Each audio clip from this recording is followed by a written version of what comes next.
c'est Paul. Comme vous le savez, notre credo est de rendre moins incertain le management dans un monde incertain. Et ce podcast est là pour vous donner des clés pour réduire les freins au changement.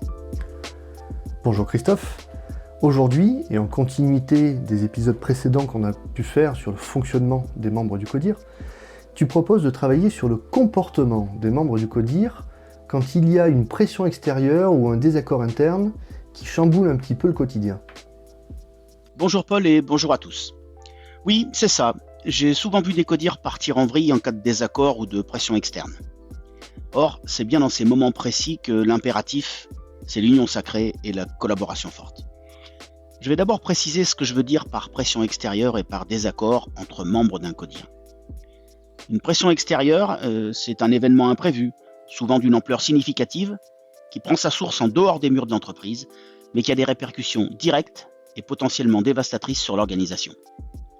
Pour la notion de désaccord entre membres du CODIR, parlons de situations où des divergences profondes émergent sur des orientations majeures, des investissements critiques, des choix organisationnels structurants ou des réponses à des défis complexes. Ces désaccords peuvent être le fruit de visions différentes sur l'avenir de l'entreprise, ou encore d'approches managériales divergentes, ou encore d'intérêts départementaux parfois conflictuels, ou même de personnalités. Et quand on parle de comportement de CODIR sous pression, on sent bien que la tentation, c'est d'aller parfois droit au but et de régler ça en vitesse. Mais dans ton expérience, Christophe, quels sont les risques à vouloir traiter ça trop rapidement, sans prendre le temps d'une vraie analyse ? Eh bien, Paul, ça nécessite beaucoup de prudence. Les risques associés à un CODIR qui ne parvient pas à afficher un comportement adapté et uni en période de crise sont multiples et surtout dévastateurs. Une absence d'unité se traduit inévitablement par une perte de crédibilité et de confiance auprès des employés qui se sentent désorientés. Le désordre interne peut s'installer, les initiatives se contredire, la démotivation gagner du terrain. Une crise loin d'être maîtrisée risque alors de s'amplifier, transformant un défi gérable en une menace existentielle pour l'entreprise. Et ne parlons pas de réputation de l'organisation ou de stabilité financière. Quant à l'incapacité de gérer les désaccords au sein d'un CODIR, c'est-à-dire un CODIR désuni, se traduit là aussi par une perte de crédibilité auprès des équipes. Elles perçoivent le manque de cohésion et l'absence de direction claire. Ça engendre de la confusion et de la démotivation, des décisions retardées ou incohérentes, ce qui entrave l'agilité de l'entreprise et sa capacité à réagir aux défis.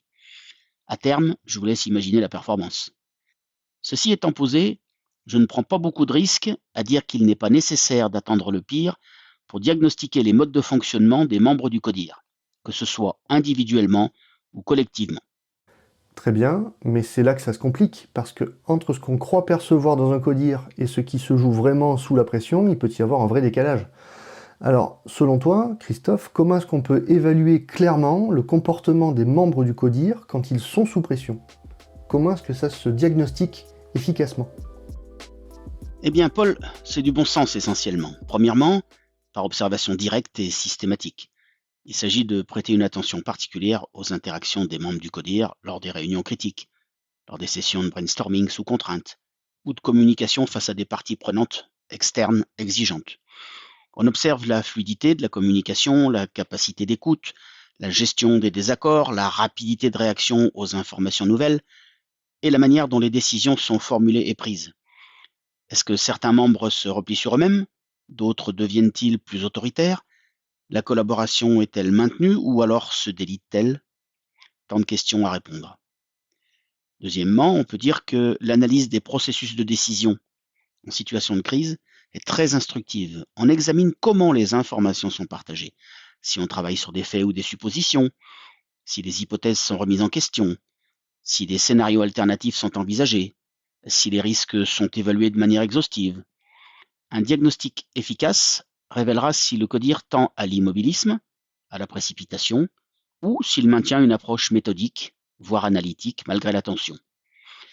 L'évolution des décisions prises et leurs conséquences réelles permettent de corréler les comportements observés avec l'intégralité des résultats obtenus. En troisième, on peut collecter des feedbacks à 360 degrés. C'est un outil puissant.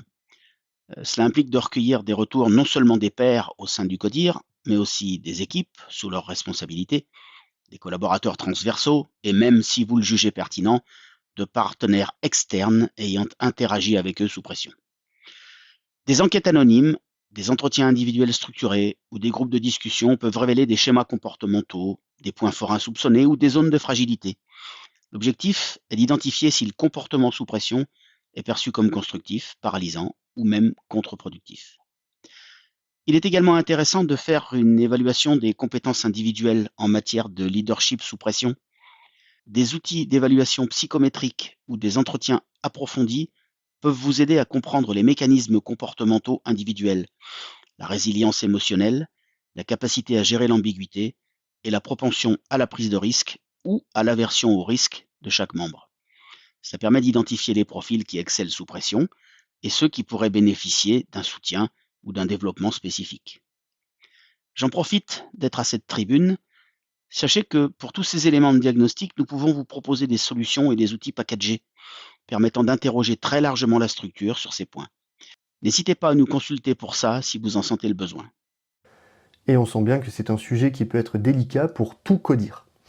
Alors, Christophe, si tu devais donner à nos auditeurs l'essentiel à retenir en synthèse, qu'est-ce qui doit absolument rester en tête sur la manière d'aborder ces situations de pression ? Pour terminer, l'unité et l'adaptabilité du CODIR face à une crise extérieure ne doivent pas être traitées banalement et représentent le bouclier qui protège. La gestion des désaccords au sein du CODIR n'est pas un signe de faiblesse, loin de là. C'est une opportunité de renforcer notre leadership.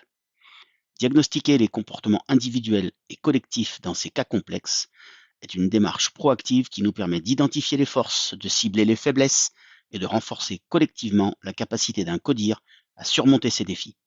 Merci de votre attention. Et n'oubliez jamais, votre entreprise fonctionne aujourd'hui, alors ne cassez rien. Ajustez seulement quelques détails essentiels et si ce court développement a éveillé chez vous une idée ou une action immédiate, alors nous avons atteint notre objectif. Et surtout, faites-vous confiance. À bientôt.